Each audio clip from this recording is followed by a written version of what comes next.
I'm playing a man who everyone already knows a lot about.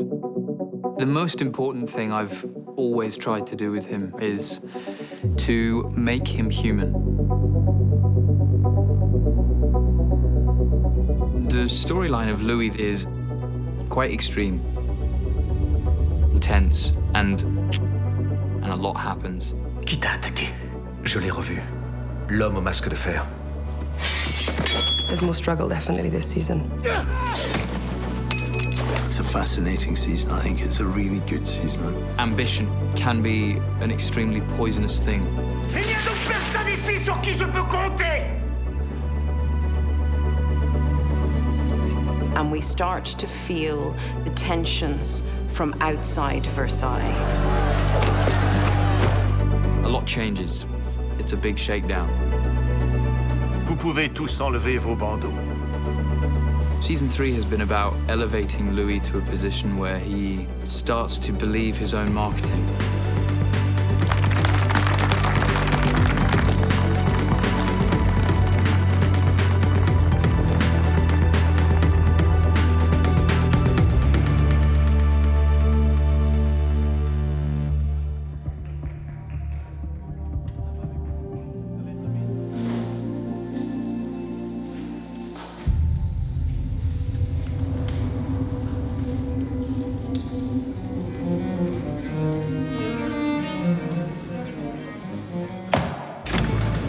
La galerie des glaces est désormais achevée.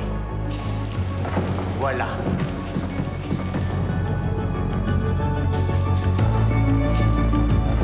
In the first two seasons, we could use Versailles very clearly as a sort of metaphor for Louis' journey, but in season 3, he's reached the top, and the Galerie des Glaces is the summit of his construction of himself.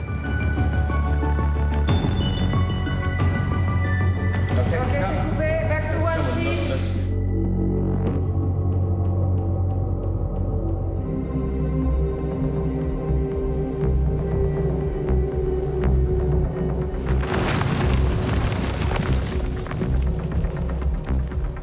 Is a discovery that Philippe finds on his own. It's a mystery to begin with, but then that becomes an adventure and it becomes a thriller. We wanted to compromise Bontemps, so we put him in a very difficult position.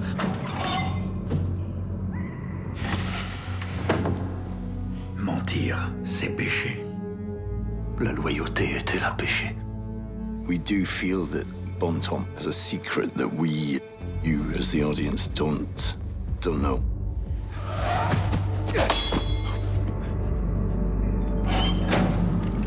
The detective, investigative story that comes with that becomes an obsession, like an addiction.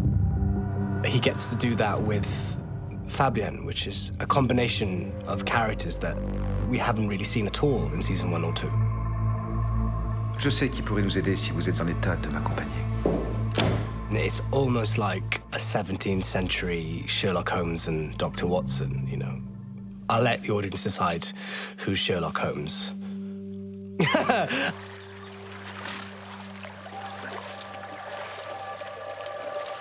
If he's Sherlock, then maybe it's like Sherlock enlists Batman's help.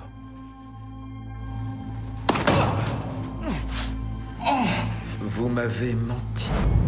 Fabien is fascinated because he's a cop who just likes to know what the truth is. And we really loved the idea that we could add a mystery, principally because we found a way to make it about Louis' identity. It's a very well-known story from this time in history. Even though we don't know if it's a true story or not, it's a real myth.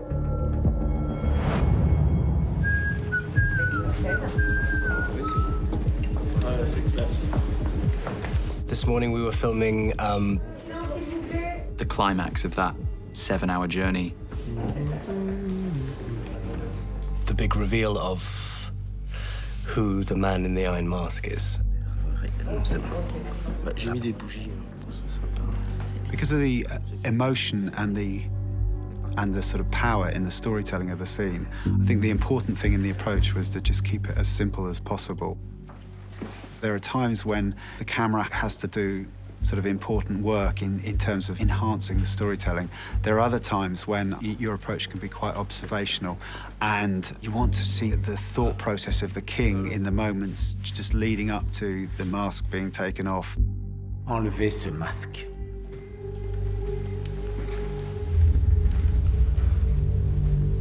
He has an amazing presence, and I think it's going to be quite a nice reveal for an audience to be following this journey.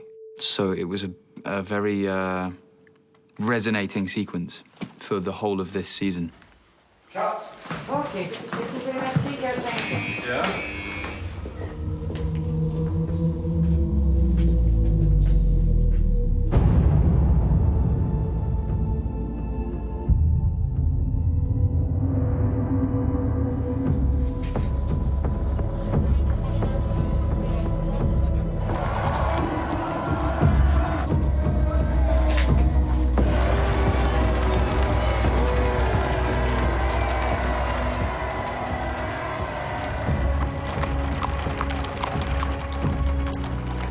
The relationship between brothers is quite distant this year. It's gone from, I guess, shouting at each other with love to an understanding to now really having each other's back.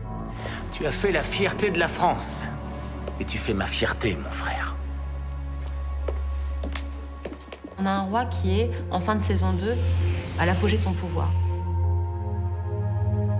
He has everything he could possibly need, but that's not enough.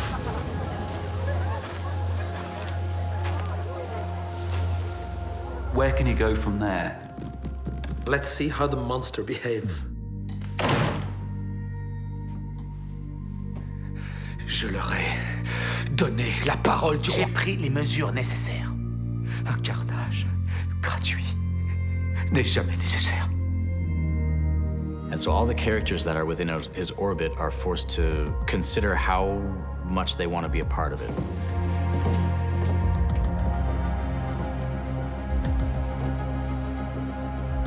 Comment est-ce que cet homme-là peut aller plus loin en devenant Dieu?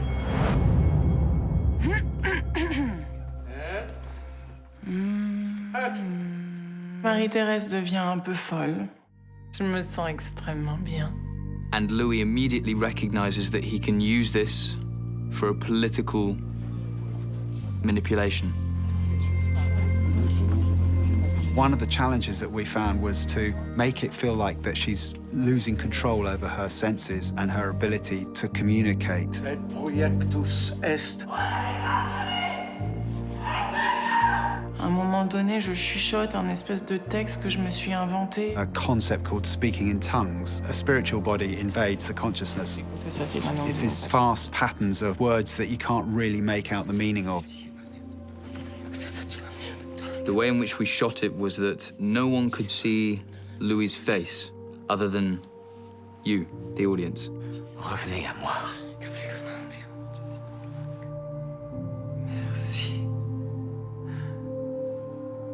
C'est un miracle. You can use this event to present to the other people behind him and the rest of the court that he has powers from God.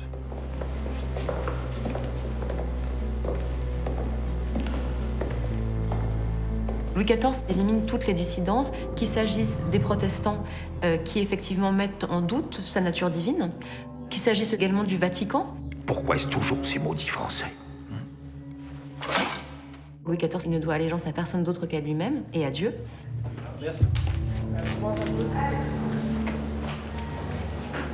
So this morning we were shooting a scene where Louis is sort of ordained as God. Extraordinarily beautiful scene to shoot and quite politically controversial for Louis. Okay, ready? Action!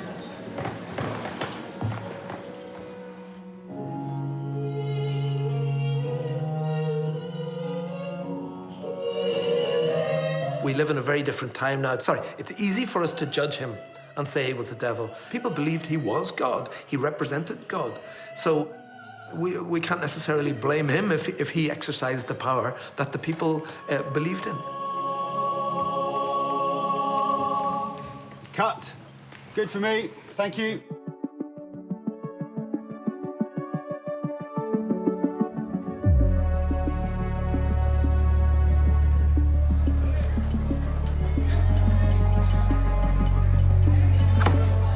What's been really interesting this year that we've done with the series is put these characters in a real-world context. This year we actually get to have characters occupy Paris as a setting. Il n'y a aucune justice dans cette ville. C'est moi la justice.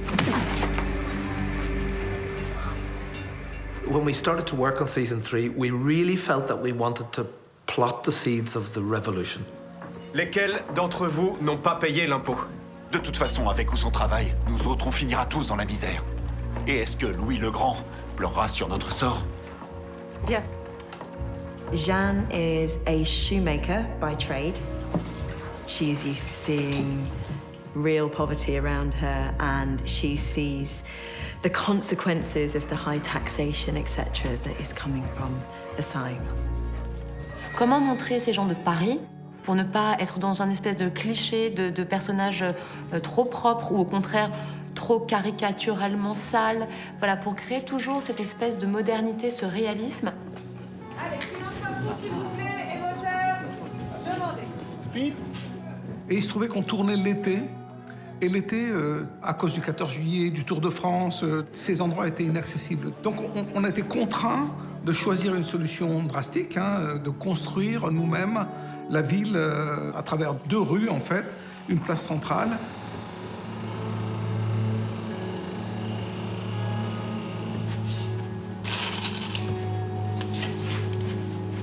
Ici, on n'a construit que 2 niveaux. Et en fait, les niveaux supérieurs vont être reconstruits après en post-production, c'est-à-dire en images de synthèse. Vous verrez la Bastille telle qu'elle existait autrefois. Nous, on a juste un bas de Bastille avec la porte. Mais effectivement, on peut appuyer avec les effets spéciaux tout ce qu'on veut au-dessus.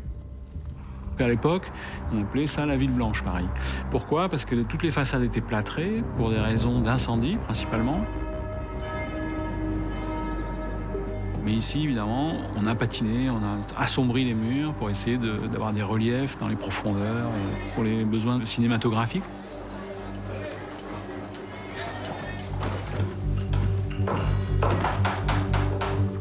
In the tannery, there's just leather hanging everywhere and big pots stirring.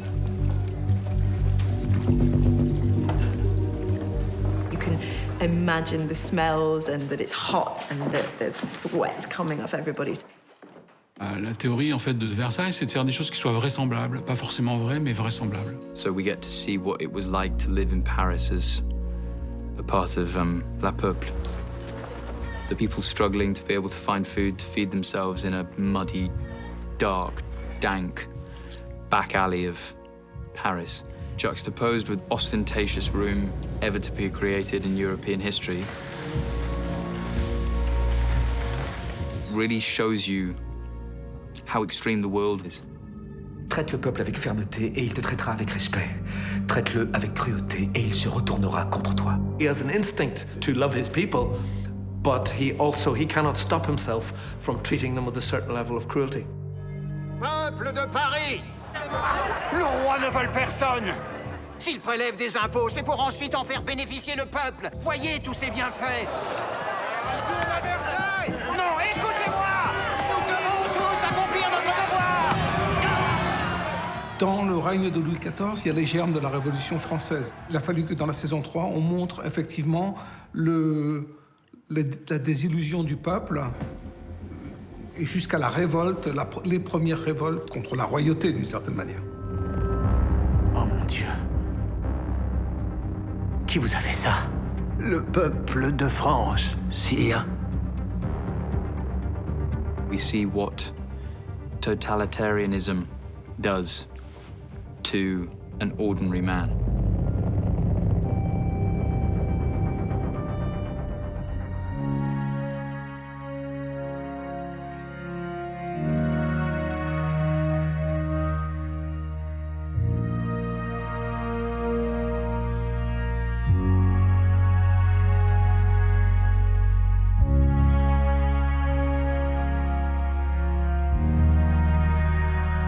I was 24 years old when I got the role of Louis, and I'm now 27.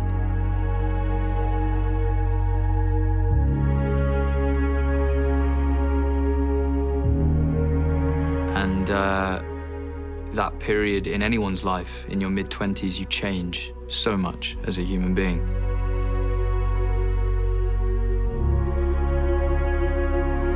So to do that process whilst being the lead of a 30 million euro television production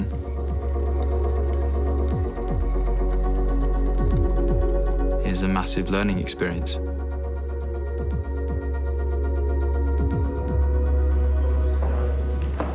It's my last day. Shh. It would be 4 years living in Paris, playing one character.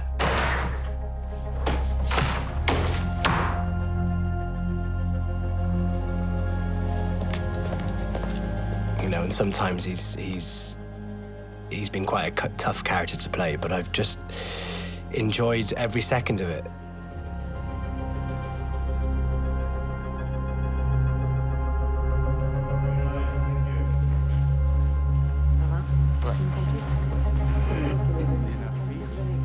You know, this is our last year, and it's heartbreaking too, because we've become like family.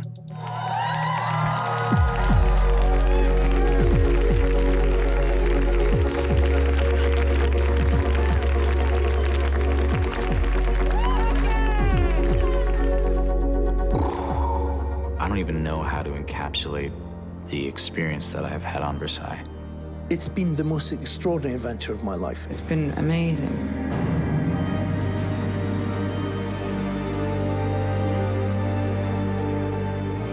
Je me souviendrai toujours du premier jour où on était complètement figés. On se voyait, on se regardait en costume et c'était assez...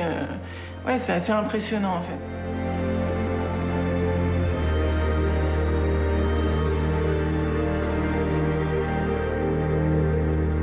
There's so much in this. Low battery. Okay, good, good. I'm here. Oh, oh. C'était un pari fou de tourner en France, qui était un pari incroyablement risqué. Et c'est un pari qu'on a voulu faire d'un point de vue presque politique, en fait, intellectuel, de se dire on ne peut pas tourner cette série ailleurs qu'en France.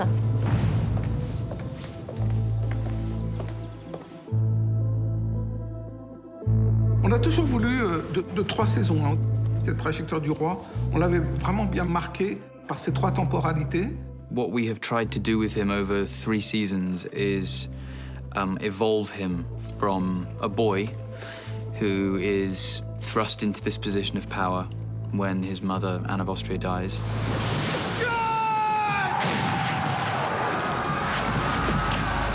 And grow him from that fragile boy into the emblem that he is known as today, the Sun King.